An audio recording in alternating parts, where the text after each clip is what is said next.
Hello, everybody. This is Liam. Before we jump into this week's episode, I wanted to remind you to please, if you have not already, rate, review, and subscribe to the show. You can get this podcast on basically every platform that you would look for it on. You're listening to it, so it means you found it. So make sure you take the extra step of subscribing. Also, just give us a review. Grab your little app, click the stars. That would be super useful. It'll help us get a little more attention in our category. And make sure you write a review if you have the time. Just a quick sentence on how much you love me and hate George.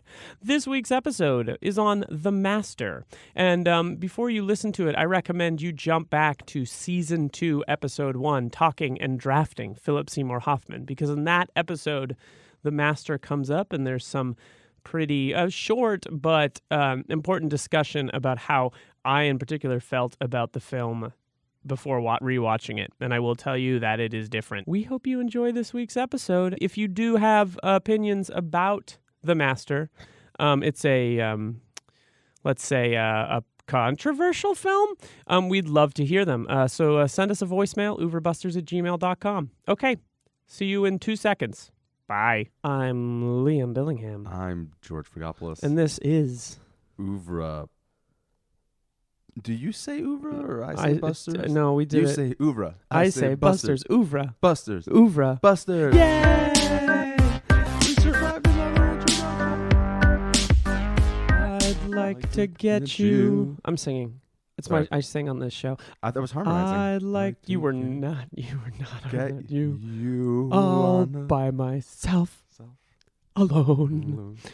How's That's it at go- the Hi. end of this amazing film. All right, let's slow down with the amazing. So, What film were we talking about, George? So we're talking about, welcome back everybody. Welcome back. It's been a while. Yet another episode. Well, not for them really. Not really for you guys, but for us. We haven't done this in a while, but who cares? What movie are we talking about? So we're continuing obviously our deep dive, and we're nearing the end. I know, of it's our sad. Philip Seymour Hoffman deep dive.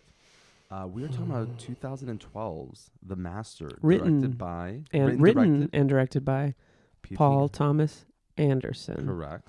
And of starring course, Philip Joaquin Seymour Phoenix. Hoffman. Joaquin Phoenix.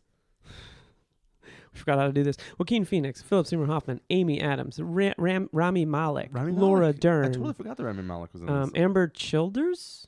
Don't know any That's other than that them. I'm like, And Kevin Conroy. yeah. Is Kevin Conroy the guy who was in Breaking Bad? No, Kevin Conroy is the guy who played a very prominent role in There Will Be Blood as Daniel Plainview's fake brother. Yeah. And we'll And be talking a little bit also about There Will Be Blood because The there's a lot Mummy. of interesting connections. Why do you keep fucking interrupting me? Sorry. Um. It's been a while. So I George, thought we were just harmonizing. could you briefly summarize The Master? No, I really can't, but I'll try. Oh, it's very easy to. It's a very easy movie to summarize. I You think so? Yes. So Joaquin Phoenix plays Freddie Quell, who is a kind of lost soul post World War II, Shell-shocked. shell-shocked, depressed, but for a lot of reasons actually, who kind of wanders the world, making his own kind of like toxic drinks. Yes. He's His own booze, He's his like own a alcohol, his crafter own of hooch. poisonous booze. Correct.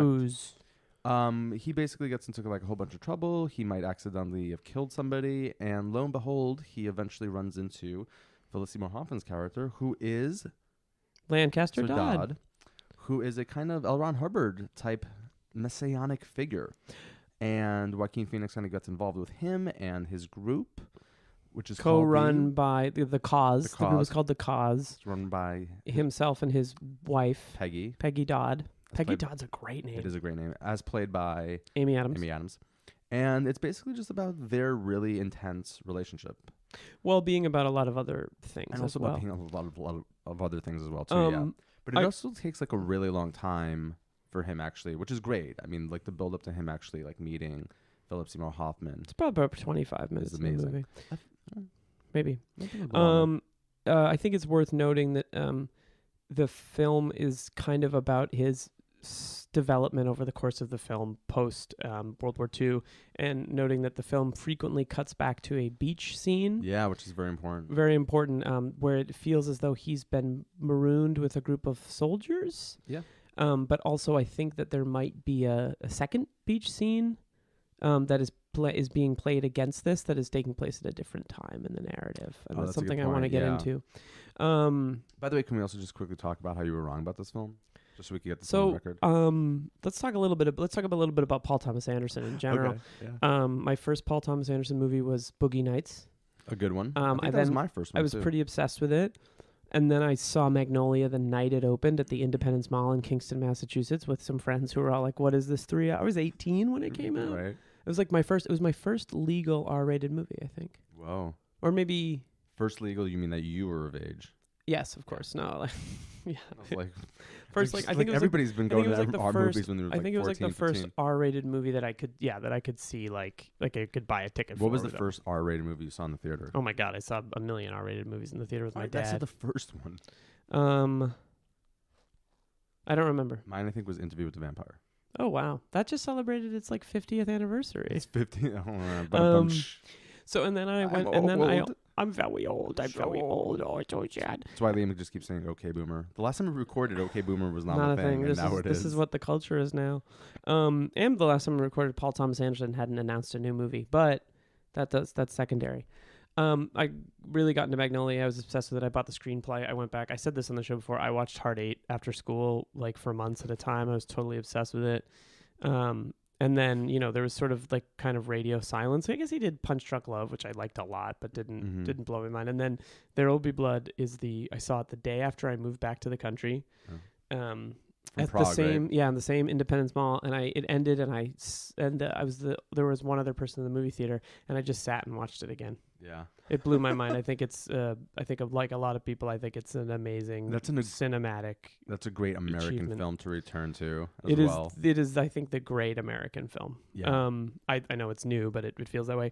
So I was not. I was very, very, very, very, very excited about The Master, and I saw it twice in the theater when it came out, and I fell asleep both times, and I thought it was shit. Yeah. I thought it was like shit. So what changed your mind this time around? Let's get there. What do you think about it? Or what's your history? So I remember with Paul watching Thomas Anderson. Ooh, my history. I mean, kind of a little bit like yours. Yeah. So Boogie Nights was the first thing I've seen. Still haven't seen Heart 8. It's depressing. It's on Amazon, dude. It's depressing. It's depressing. It's a great movie. But I made my way through the rest of the Oeuvre pretty much chronologically. I don't remember seeing like Magnolia in theater, but I did see it. Oh, you liked movies? Very soon. I'm just a poser.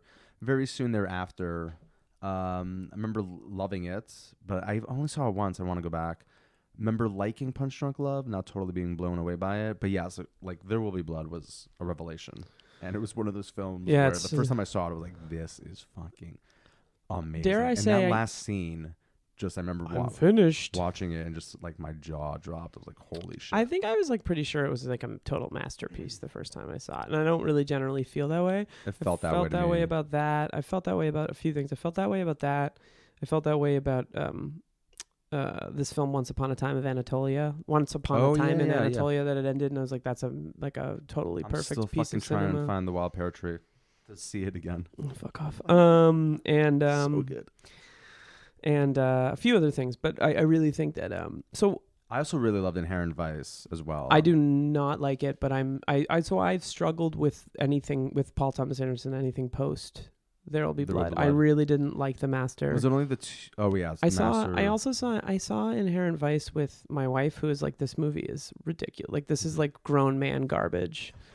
And then we saw actually the first movie. I went to an Alamo all age screening of the Phantom Threat with my daughter. So the first movie I saw in the movies was with my sleeping 8-month-old. I think Inherent Vice is a lot better than, or at least I enjoyed it more, I should say, than Phantom Thread.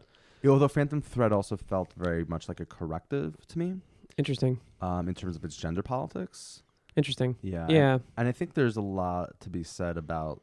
So these films are very masculinist. They're very much about like men, like a capital M. I don't know about that. Oh, I think so. Yeah, no, I think they are too. Yeah, and I think even like this film is really interesting, obviously too, because like Amy Adams does play a pivotal role, and there is, I think she's the master. Well, I mean that's the thing, right? We've had this kind of conversation about whether or not she is in fact like the master, like the person behind the screen, so to speak, because there are also implications, right, that she's like the one who is running the show. Yeah, or if not even running the show, maybe perhaps even writing some of the stuff, because there's that one interesting scene where they're in the hotel room and she's speaking and he's typing at the end. He's writing down what she's saying. Yeah, and the implication is that he's writing down what she's saying. You can also interpret it as him writing while she's complaining. Like, it's a very open experience. Correct. So I would say to that point, rewatching this film now, what is it? It's 8 years on. It came out 2012. 2012. So Which 7 it years. feels like it's so much older than that. And I think that has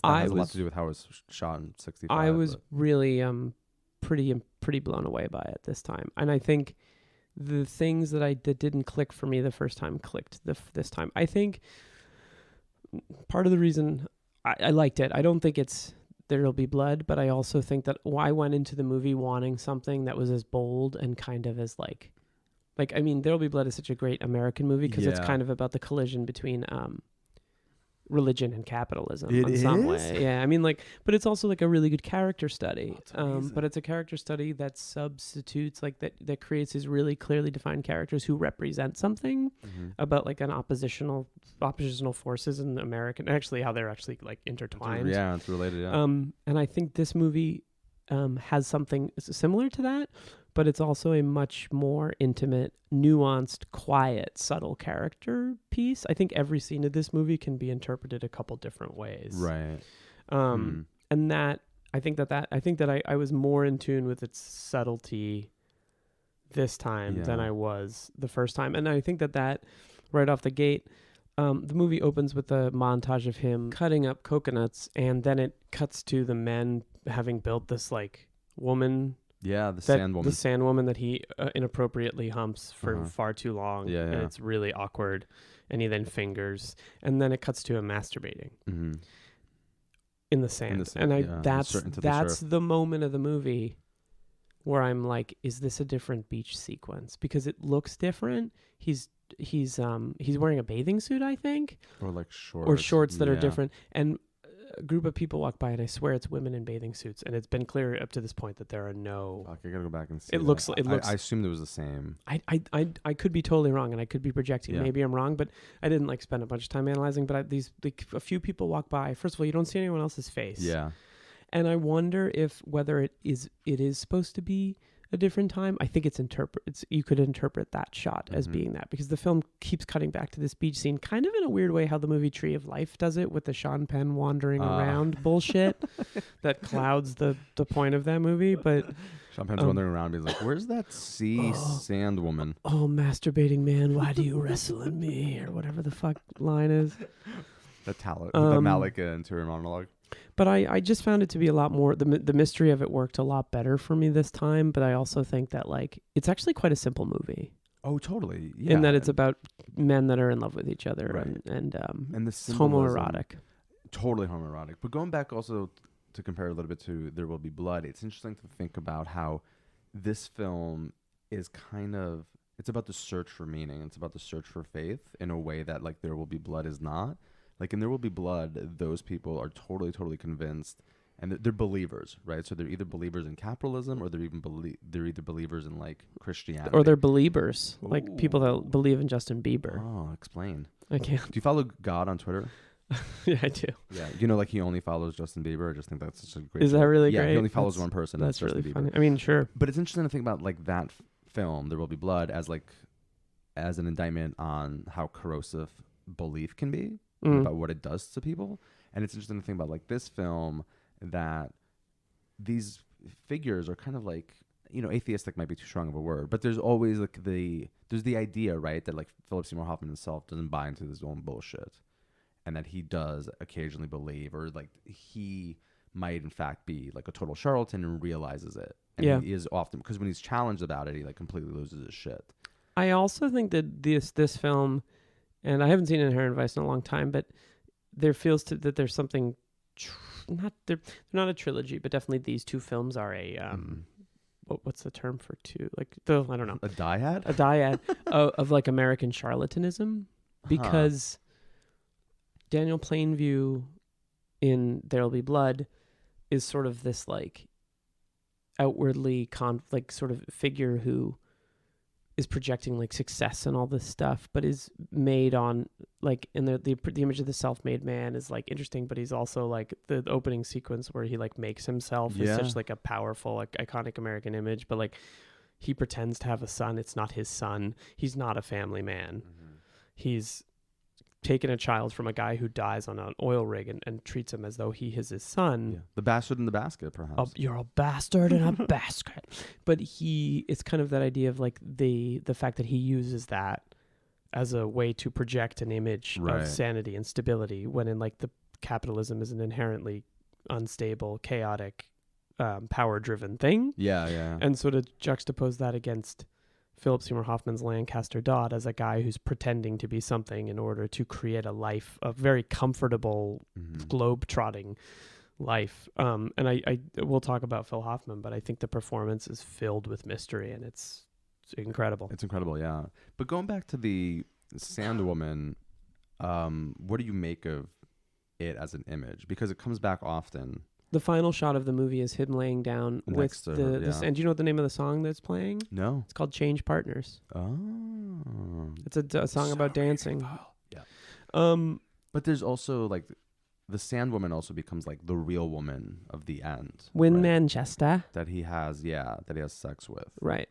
So I don't know what I make of it. What do you make of it? Well, I mean, so initially when I saw this film, I was kind of, the one thing that did annoy me about it was this kind of sense that like, that the female body becomes like a symbol of transcendence. Mm-hmm. And that to me felt kind of like very cheap and very like traditionally masculinist in all like the wrong ways. Yes. Of like, I will find transcendence through like a woman's body. Right. And that the ending for me is a little cheapened by that because so again, like, he humps at the very beginning. You see him like humping the Sandwoman, and he's obviously kind of like possessed with this like erotomania. Mm-hmm. Well, he does the whole movie. There's a sequence when he imagines all the women are naked. Yeah, he's singing yeah. what's the song? I'll go a roaming, a roaming, a roaming. It's so it's weird. It's a very uncanny and weird scene. Yes. And then there's also that other... It's a Kubrickian scene in my mind. It's a lot like Kubrick. And then there's that other scene like earlier where he's like trying to do the processing and he has the headphones on and he writes down like, do you want to fuck? And he hands over the note to like this woman. So he's like he's kind of like a...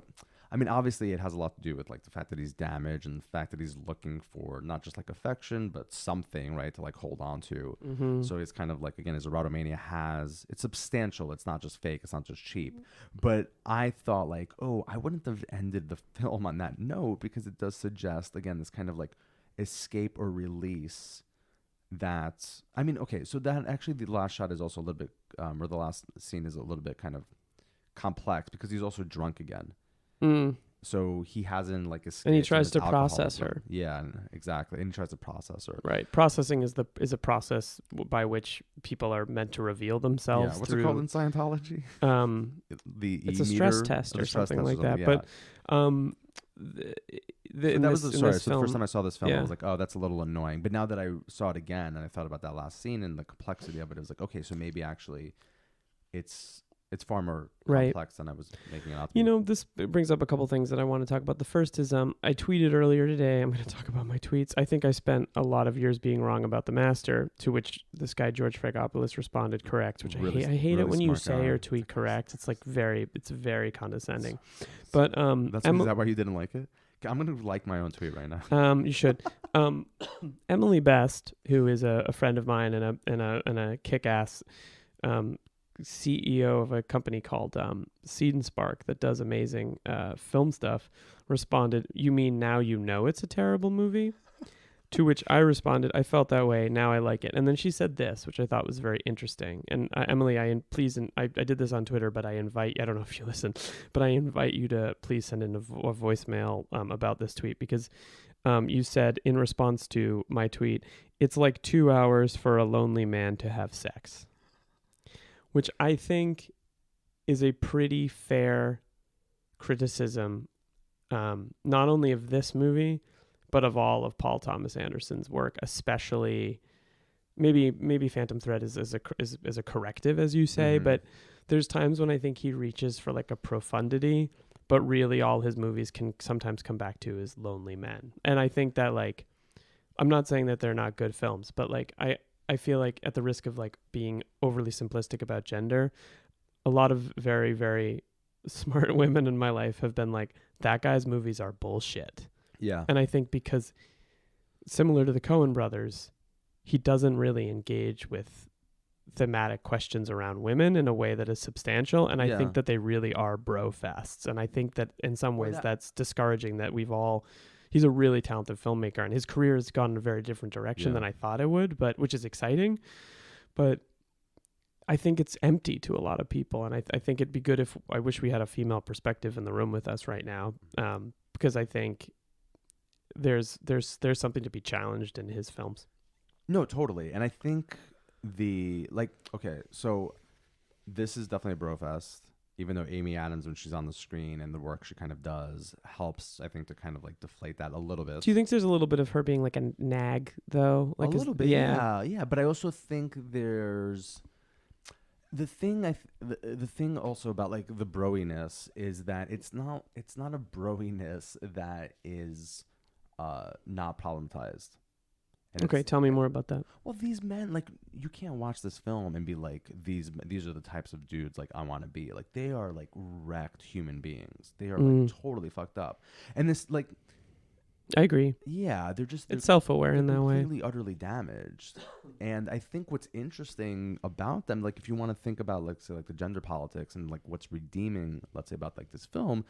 It's like very much like a film. You could argue that it's a film about these two men that want to be in love with one another, but they can't because of compulsory heterosexuality. Society, like, it tells them that they have to not be in love in the ways in which they want to be in love with one another, and they have to, in certain ways, like lead these otherwise somewhat conventional heteronormative life. Yeah, or heteronormative life. And the movie handles that interestingly in the way that there's a scene where Amy Adams gets Phil Hoffman to agree to not drink anymore while jerking him off, and it's a power move. It's a power play, and it's an interesting scene. And she also says something like, "You can like sleep around too. I don't care what you." Yeah, exactly. Just I don't want to find out. And there's also a recurring sort of, sometimes it's a flashback, but in another case it's part of the narrative where Freddie Quell returns to Lynn, Massachusetts, to visit his high school sweetheart. Who eventually marries somebody and then becomes Doris Day. To become named Doris Day. It's one of the hilarious, like. And that scene's really beautiful. It is. So it's a movie sort of about compulsory heterosexuality, set against sort of like this origin story of a cult. Yes.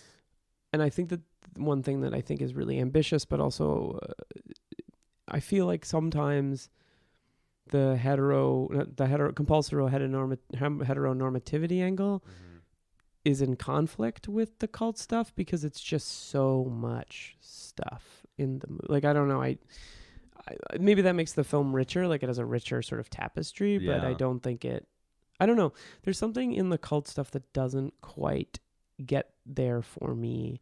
And I wonder if it has to do with the fact that it's been so overhyped as an L. Ron Hubbard thing when I don't. It's not. I think that's actually really. It's just like a frame. It's like a very general like frame in which that he can situate all of these ideas within it. But I think like again like that's also I think the critique. I think it's okay. These aren't like even like an Inherent Vice, like the relationship, for example, between Phoenix and Brolin and Inherent Vice. Is again, it's like really like complex, convoluted, politically interesting relationship. I'm gonna actually rewatch that film this weekend. I haven't seen it in a long time. I think Brolin's like either an FBI agent or a cop. Is a cop. So, and obviously like Joaquin Phoenix is this like private eye in like the outskirts of society. Kind of a private eye. Counterculture, sort of a hangover of the counterculture. Yeah. Be an interesting movie to look at it in comparison to Husbands. So I think Emily is right in that tweet that yes, this film, like I was saying, is totally just about a man getting his rocks off. Yeah, this kind of sense like it leads to this ending of this like supposed, let's say, moment of like sexual transcendence. But again, on second viewing, that's a really complicated moment because again, he's drunk, he's trying to process her, and the suggestion seems to be that he has not escaped the idea of searching for a master, and this is why the film is like so much about belief. And what the great thing, post-trauma. And about post-trauma, right? But the thing also that Philip Seymour Hoffman says to him right before they leave, right before he sings to him, right? He says it's like something beautiful. He's like, if you could go out there and live a life without serving a master, then you will do something that nobody has ever done before. And I feel like that's like the thesis of the film. So who is Phil Hoffman's master? I mean, well, that's the thing. Is Phil Hoffman's master Amy Adams, Or is Phil Hoffman's Lancaster master Dodd's the cult? Is it the cause? Is it his own hubris? Is it the fact that he's created it's all of this thing? It might even be Joaquin Phoenix. Oh, deep. But I love just like the idea. So the other thing also that I was thinking about is like, so again, historically speaking, what is this film about? Well, clearly it's about 9/11. We all know that, so I'm not gonna go there. But also like, it's about boobs. It's about sand boobs. Sand boobs. It's about what a bro. It's about, let's say, the loss of meaning post World War II. Of course, and that's almost painfully obvious. Yeah, but then also I was thinking, it's almost boringly obvious. 2012. I was thinking like, well, holy shit! Like, isn't this also to some degree a reflection on, let's say, like millennial culture? And get the fuck out! What are you talking about? Why not? It's post 2008, like the crash. It's there. He'd been trying to make this movie for a long time, right? That's why it's also about 9/11. But I'm trying to think about like the sense of like you have this young man who's in this like landscape bereft of meaning, and he's trying to just find anything to hold on to. So it's very much like about faith. But I was like totally like, why can't you make the argument that it's also very much about? You could. Well, there's something universal in it. I mean, it's a movie about America, I think, to some extent, and like open space and you see him working these shitty jobs, or this one shitty job in particular.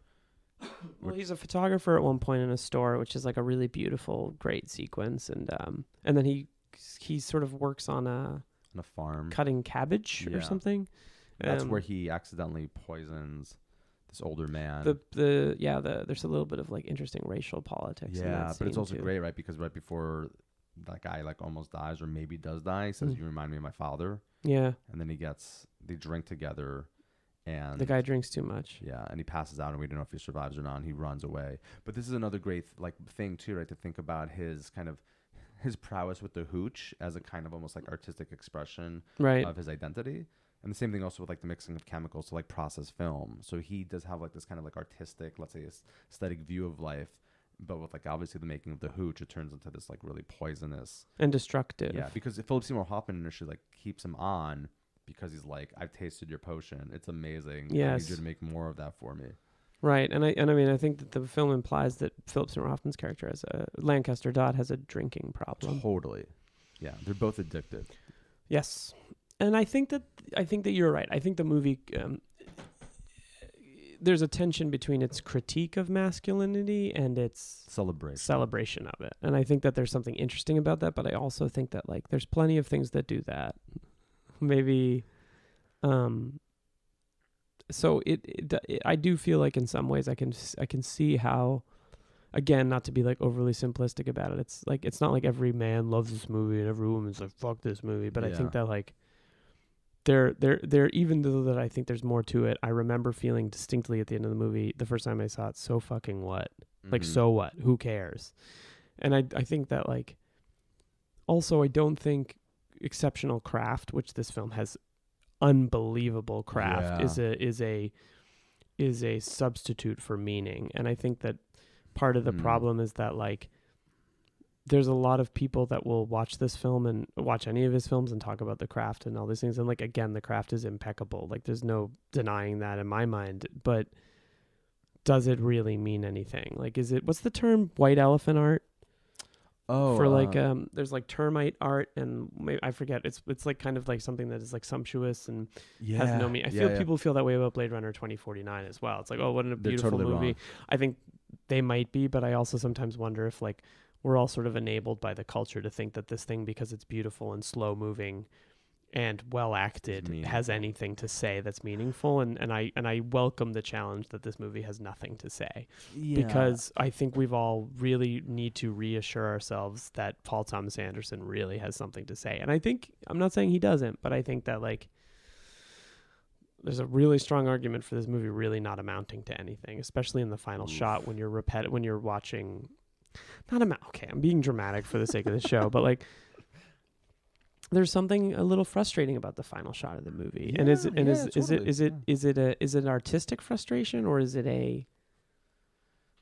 the movie doesn't necessarily say anything profound? Yeah, kind of frustration. I think it does that make sense? Yes, but I think it does say something profound. But what does it say? Well, hold on. I do think, though, I agree with you that it should have probably ended. George, don't get mad. I'm just fucking furious. Oh my God, furious. so mad. I love that. Fuck you. I love that scene with like, fuck you. Oh, it's so good. Oh, it's so good. He's like, you're full of shit. Yeah, that's a good scene. It's a great scene. Yeah. But also, we have to also talk about like Phoenix's like physical. Let's get acting there. in Let's this. get Yeah, there. we'll But get you're there. in a Holy shit. The film should have ended with him singing to him and him like walking away. It should have ended there. The scene with the woman in by Manchester is myself. kind of like bullshit. I felt like not. So a better movie if it ends there. I felt that way. Yeah, but I think this film's about like the search for like faith and meaning, and I think that in and of itself clearly can be a very general and cliched aesthetic device or aesthetic framing device. I get it. Mm-hmm. But I do think that there's a lot to be said about these characters, about their beliefs, about their interactions, that suggests that it is profound, or at least the kind of this search for meaning and the search for like faith is presented in a very kind of profound, meaningful way. And yeah, the sumptuousness of it is totally fucking gripping. I mean, I just took this, like I tweeted out like one shot from it, or like yesterday or something while I was watching it. And it wasn't until after I sent out that tweet and I looked at the picture that like, I was like, this shot, and it's one of the obviously countless shots in the film, like looked so much like a painting, like with the palette and the colors and its vibrancy. And I think obviously a lot of that has to do with it was shot on film. And it 65 millimeter. Yeah, 65 millimeter. And it comes across, and it was like, and I think it's okay though. So this, like you said earlier about like the distinction between like craft and profundity. And I think a lot of times, like I'm going to state, and a lot of times I think it's okay to just kind of be taken in by something that's beautiful. Yeah. And if it's not superficial, and I don't think this is like superficial, like I do think like this film is trying to say something. I mean, like form without content is fascism. So yeah, but I don't think this. No, I know. Because the other thing also, don't at me, Peter Rinaldi. Think about also Peter, please do it. Peter, you still need to respond to my tweet about Parasite. And yeah. Another movie that has a form and content problem. The other thing that's interesting to think about this film great. is like its critique of war. Like you often, you often don't think about, let's say, any sort of negative views of like World War II, like the just war. And there's that one scene which I totally forgot about. I mean, we were killing Nazis. Yeah, no, but also the fact that like a lot of people came back totally fucked up. Sure. I mean, I'm being sarcastic. Yeah. This is an Inglourious I mean, it's Basterds, definitely not a Steven Spielberg movie. It's right, exactly. Did you do some coke? George keeps rubbing his nose. Did you do some nose candy? I did. That's why I'm really kind of like fucking hyper. We just talk about the masterpiece. Oh my god, this is so good. Liam, you want to hit some of the shit? No, I'm good. Marty, what about you? Hello. Hello. See my film, The Irishman. It's actually called I Heard You Paint Houses. It's out right now. Oh my god, I'm seeing it tomorrow night. Oh yeah, we're seeing it together. Yeah, it's exciting. We're gonna hold hands. I think well yeah, especially I'd like to take you to a screening of The Irishman all by myself, except with someone else. I'm really excited to see isn't young Carrie Fisher in it again at the very end, and then she says like hope. She says Irishman. But I think war sucks. War sucks. Well, movies certainly can't be about everything. You know, I like the film a lot more. I think that the most powerful thing it has to say is about a relationship between two people. Correct. Yeah. And I think to elevate it beyond that is to take away from its like inherent simplicity that is quite beautiful. And I think also there's something that we're ignoring is that the film is also about two damaged egos, like not just damaged psyches, but damaged egos. And, you know, one thing that's interesting is that you get one thing that I've thought about while watching the film is how we are definitely given an insight into Joaquin Phoenix's post or pre-life, or Freddie Quell as played by Joaquin Phoenix's life before joining the cause. Yeah. And we get no insight into Lancaster Dodds. And I think it's interesting. So I read very, very briefly about L. Ron Hubbard before we recorded. And one thing that I noted is that his father was in the Air Force. Yeah. There's like a military thing going on. But he never joined but he had a paramilitary boat fleet. And I just think it's an interesting, there's something interesting about the film dealing with sort of like one person's lived experience and like the challenge and trauma of that juxtaposed against a life of someone who's kind of like found a way to bullshit everyone into giving him what he wants, you know, and it's just very interesting in that regard. Like what's the stack of like Dianetics doing here? There's like 15 or 20 copies of the book. Well, we'll talk about it after. Okay. But are you stressed? A little bit, yeah. I mean, who isn't? Yeah. Do you want to? What's this machine you got? Quick stress. It's like, do you like do some processing? These, like, the processing scene is really interesting because I think, you know, one thing that I think is an interesting thing to talk about with this movie is the jerking off scene. We already talked about that. The jerking. I love talking about that scene, bro. No, the fact that you know, we talked about with John Cassavetes how sometimes sometimes those movies feel like acting exercises. Yeah. And the processing scene is literally an acting exercise. Right. Like if you go to acting school and you learn the Sanford Meisner stuff, you do this activity, I forget the name of it, where you someone says something and then you repeat it and then you keep repeating it and then the idea is that it gets to a point where you get past the performance and you're genuinely reacting to one another. And like that scene is interesting because it's so exquisitely acted. Yeah. That's beautifully acted. Yeah. And I think they sort of like do this kind of incredible job of playing off each other. But I remember feeling that the scene was quite indulgent because I was like, this is just really good actors doing really good acting. Yeah. Maybe a little bit less now, but I also still struggle with its like, it does have something to say. It's good. It's really good, and especially when it's just a long take on Joaquin Phoenix and his emotions. But his face, his gnarled face. I don't know. Again, it's like, is it possible that the movie could say what it has to say in less time? Because it's a long film. It's a long film, yeah. It's funny though. I was watching it and I was thinking about those scenes, and I was like, because there's a couple of processing scenes, but I kept thinking like, man, like I would really love to see like a P.T. Anderson Freud film. Like he should have done A Dangerous Method, not Cronenberg. Oh, I liked A Dangerous Method though. I mean, like the accents kind of like killed me. Whatever, it's all intentional. He knows what he's doing. I mean, I think you're supposed to be like at a remove. I think you're supposed to. That movie's meant to make you feel that way. It's funny though because I know like Scientologists hate psychoanalysis, and I was like, it seems like it's the same fucking. Obviously, there's aliens in Scientology and whatnot. And well, hold on, George. I think that maybe let me hang on. Here's a copy of Battlefield Earth. Yeah. Yeah, and then I put a copy of Dianetics. Yeah. Do you like the movie? Oh my God, it's great. Love it. You've seen my Battlefield Earth tattoos, right? That's right. It's on your butt. It's on your butt. It's on my butt. Let's take this moment where we've talked about acting exercises to talk about Joaquin Phoenix and Philip Seymour Hoffman. Yeah. I love that scene also when during the processing where he says to him, he's like, and when I got on stage, can you introduce me as Joker? Remember that scene? That was really good. Yeah, you made this joke at the end of the last episode. Did I really? You were like, can I introduce you as the master? I think we've all come to take for granted how good of an actor Joaquin Phoenix is. And I think that he was good before this film, obviously. But like, I think this film like cements him. Yeah. In the pantheon. Also of, right like, after that. The entire weirdness of I'm Still Here. That's what it's called, right? I'm Still Here. That's true. It was soon. This was one of his first return kind of roles. So I remember like I read an interview with like P.T. Anderson, and he said like him and Philip Seymour Hoffman were talking about like who they could possibly get, and you know like they were thinking about Jeremy Renner. Yeah, Jeremy Renner actually was originally cast in the movie, and then the funding, Megan Ellison's funding fell out or something, and or maybe that was before Annapurna. Such a great move. Be a very different movie. It would be a very different movie. Yeah. So it'd be weird because Freddie Quell would have like a country album in the movie. He'd be like, "Can I just play some guitar?" And you'd be like, "Oh, why do we cast Jeremy Renner? Why does Freddie Quell have an app?" Just give him one scene. You know that Jeremy Renner has an app, right? He used to have an app. Yeah. I crashed. How much did you spend on it? I mean, like 25,000. Yeah, but I had like a lot of stars. You were like the seed I money. was like 158. Right, nice. Renner head. Yeah, I don't know what that means. Yeah, I was up there. But now I'll be hearing it off for the rest of my life.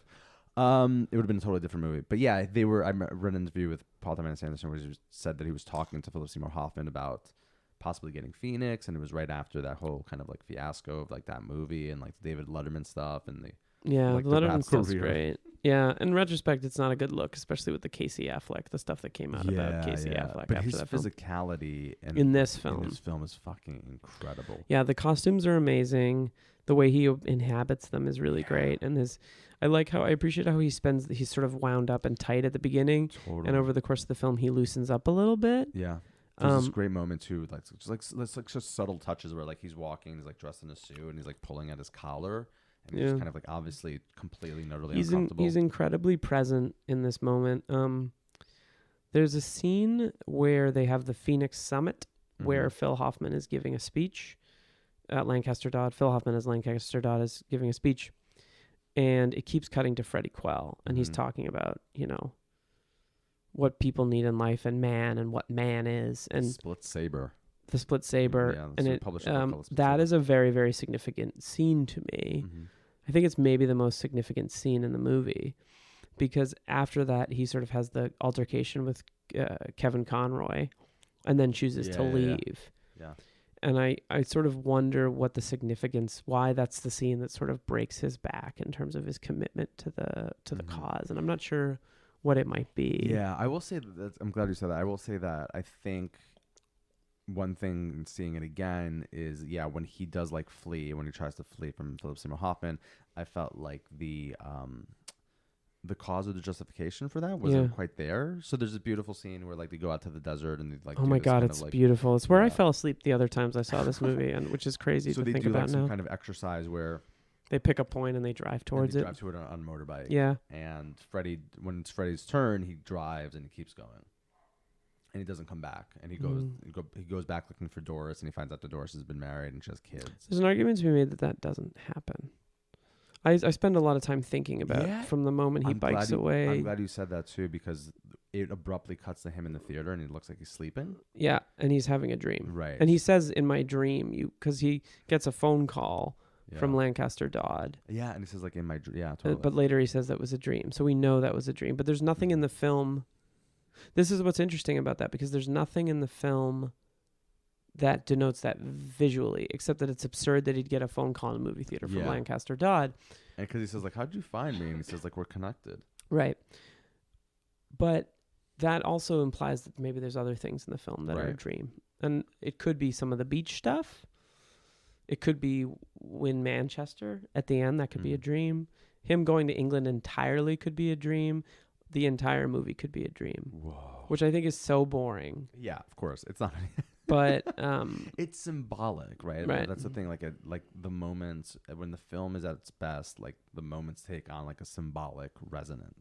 Should we talk about Phil Hoffman? We should. Let's do it. This is a amazing, stellar performance. I think it's like probably the performance he'll be in like a career of memorable performances. Was he nominated for this?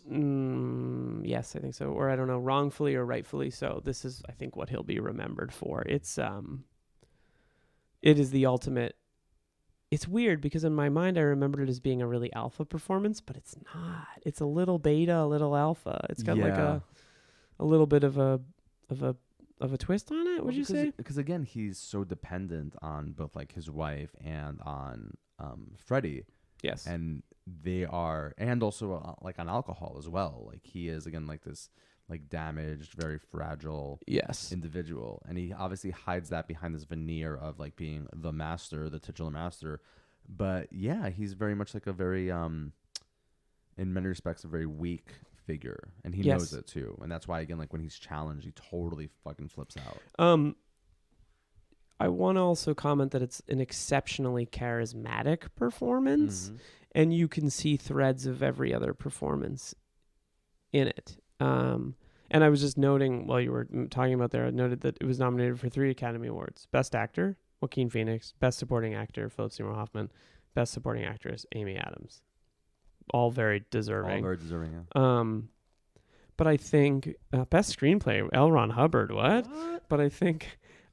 deservedly so. He's just so charismatic.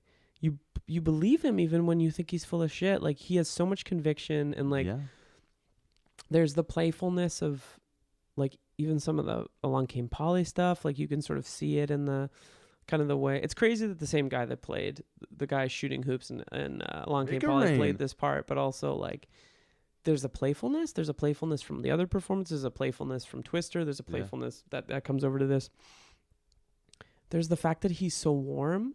He is. and like yes. loving. He loves him. He loves him, and like that feels to me like Phil Parma from Magnolia, and like, we intentionally set off being like we're not gonna talk about 5 Paul Thomas Anderson movies, but I think there's like a whole season built around talking about Phil Hoffman and Paul Thomas Anderson's career, or working professional relationship, because I think you can see so much of his earlier work with Paul Thomas Anderson comes through in this performance. It's just interesting too, because earlier you mentioned like you mentioned Steven Spielberg like in passing, I think like in a joking kind of manner, but it's interesting also to think about how like Paul Thomas Anderson is also very much invested in the idea of family and of, like the relationship between all of his films are about fathers family. and sons. So much like the Fast and the Furious films, right? Sure. Like these films are also very much like about family. I've only seen one, but I'm sure they're about family. The family of Cars. No, that's Cars. Yeah, that's Cars maybe. But it's interesting again to think about like, so Lancaster Dodd obviously and Freddie both as like potentially lovers, but also clearly as like father and son. Yes. And the same thing also with like obviously Daniel Plainview and obviously his like H.W. Plainview. Yeah. This is my son and partner, H.W. Plainview. And his sons, right? And to think about obviously like in Boogie Nights, Burt Lancaster, Burt Reynolds, and Burt Mark Lancaster Wahlberg. in Boogie Nights would have been amazing. And Heart 8, which you've never fucking seen, is about a surrogate father and his son. So I mean, it's also interesting. Well, don't say yeah so confidently if you haven't fucking seen the movie. No, of course. I was also thinking about Jason. I was thinking about Magnolia with Jason Robards and Tom Cruise. So those themes and the kind of the examination of like fathers and sons is a common theme in a lot of his films. And I think it's, what I'm so blown away by is the dichotomy the dichotomy in the Philip Seymour Hoffman performance, and that a great example is the scene when the journalist kind of confronts him about his cult, and you both feel bad for him and also are like disgusted by the way he speaks to this guy. He's so insecure and yet like lovable. There's a scene in the film where Rami Malek and his Lancaster Dodd's wife and daughter and husband, the daughter's husband, wow. I hope you all got that. Son-in-law. His son-in-law try to convince him that Freddie is bad news. And he sort of politely puts down his knife and fork and says, like, if we can't help him, what are we doing? Then what are we doing? And like, you believe him. You absolutely believe him. And the next scene, yes, is one of the best scenes in the film. Which is the scene when, so like you see it, Freddie's walking to the house very slowly, and Lancaster sees him, and he comes like down the steps and like embrace, and then they start like playfully wrestling on the lawn, and then Amy Adams' character comes down. She's like, "What the fuck are you guys?" Like she doesn't say anything, but like the looks like, what are you guys doing? And then they spend there's like a long montage of him being sort of like destroyed, but they break him down to build him back up again. And those are great moments too, because again, like it captures his like sense of being imprisoned, right? He's like running back and forth, and like this is a window, this is a wall, like this is a window, this is a wall, and he's like totally trapped. Yes. It's just such a magnetic, beautiful performance. And like, they didn't do another movie together, which is sad. Yeah. It's so sad. Yeah. But I think, it's a rich performance with a lot of layer and a lot of meaning. And you can see some of the Mission Impossible 3 sort of intensity in this. And, one thing I think that has come through with every single film that we've talked about is there's like it's not a goodness or a warmth, maybe it's a warmth, but there's like this bright center at the center. There's a brightness at the center of this guy that like he never kind of turned off, which makes films like Love Lisa so powerful because you feel so deeply for him. And like, it's in a way it's easy to make a film where you're sympathetic towards a guy who loses his wife, but it's another thing entirely to like still be accepting of him when he is like huffing gasoline and like, like he makes it all very believable because it's just like this richness at the center of a person I think warmth is a good way to describe it. Yeah. Warmth, not in like a very cheap, superficial way, but in the sense that there's a certain kind of gravity there. There's a certain kind of humaneness. And this is going to come back in a really interesting way when we talk about the last film, which is A Most Wanted Man, which is about a sort of dogged German secret agent named Gunther that is like, I think his last film to come out, the first film to come out after he passed away, but like one of his last on-screen performances. And there's like a lot. It's sad because that I don't feel that the warmth is there in that performance. Yeah. And I was having a conversation with someone at work today about the whole Joaquin Phoenix Joker thing, and like I don't entirely buy into the idea that like I think most actors don't get so committed to a role that I think there's a lot of tabloidy stuff, and like Heath Ledger got so committed to his role in The Dark Knight that it killed him. Yeah. Like that, I find that stuff really insulting, and like it's a way to sell newspapers a lot of the time. That's not to say that like mental health stuff isn't real and like you're not affected by what you do, but like it's cheap. It's a cheap like way to talk about this stuff. But it is interesting to think about this, not to draw too close of a parallel between like what we're going to see in A Most Wanted Man and life, because that's insulting. But there's something in all of these movies that seems to be like the core of the sky, and it's a kind of warmth, and it's like we're getting close to the end, and that means we have to kind of get close to thinking about the end for this kind of the great American actor of his generation. Probably. Maybe. But Adam Sandler's around. It's hard to kind of compare. Hey, you make that joke without having seen Uncut Gems. When Sandler wants to, he could bring. He's incredible. He's incredible. But also, he does suck. Uncut Gems. Also, he's a Republican. Sucks. Yeah. Oh my God. Like totally. His politics are really shitty. Yeah, they're shitty. Yeah. But that's for another podcast. At another time. In another. This life. Was great. No, I have to say though, I really Liam, remember, if you leave, I meet you in another lifetime. We will be enemies. That scene is incredible because he says it. You will be my. It's so sad. And then he looks him in the eyes and says, "Oh, those teddygrams. Oh, those teddygrams. Crispy, crunchy." What the fuck is that? That's a song he sings to him, isn't it? No, it's. I think he sings him "Email My Heart" by Britney Spears. Wow, what a callback. Callback. Did I cut that out of that episode? From episode 7. It's a long time ago. Of Oeuvre Busters, season 1. That's Paul Thomas Anderson's The Master. It's a recommended film. It's going to make me go back and watch Inherent Vice this weekend. I'm Liam Billingham. I'm George Frigopoulos. And this was Oeuvre Busters. You did it. Bye-bye.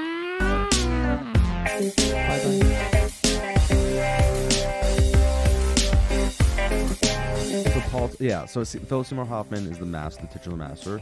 Joaquin Phoenix plays the titular masturbator. We already talked about that scene, right? Sorry, I might as well end on that note.